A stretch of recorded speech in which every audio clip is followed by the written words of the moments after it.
pastor who boarded the Titanic with his 6-year-old daughter and had the privilege of preaching at one of the greatest moments of tragedy in history. He was on his way to America, to the Moody Church in Chicago, named for its famous founder, Dwight L. Moody.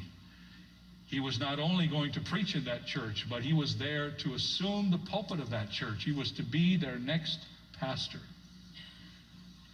When the Titanic hit the iceberg, Harper successfully led his daughter to a lifeboat.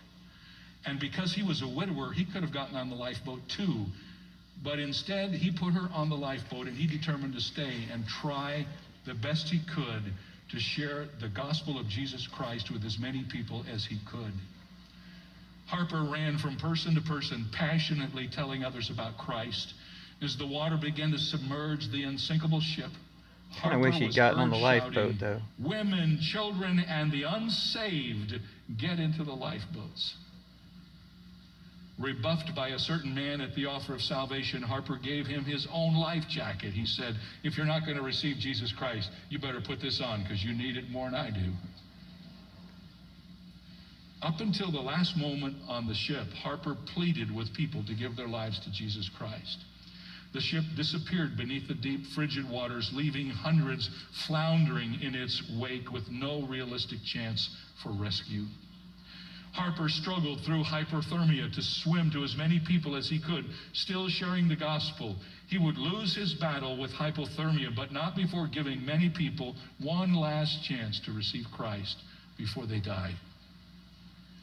4 years after the tragedy, at a Titanic survivor meeting in Ontario, Canada, one survivor recounted his interaction with Harper in the middle of the icy waters of the Atlantic. He said he was clinging to ship debris when Harper swam up to him twice, challenging him with a biblical invitation to believe on the Lord Jesus Christ and you shall be saved. He rejected the offer once, yet given the second chance and with miles of water beneath his feet, the man finally gave his life to Christ. And then as Harper succumbed to his watery grave, this new believer was rescued by a returning lifeboat.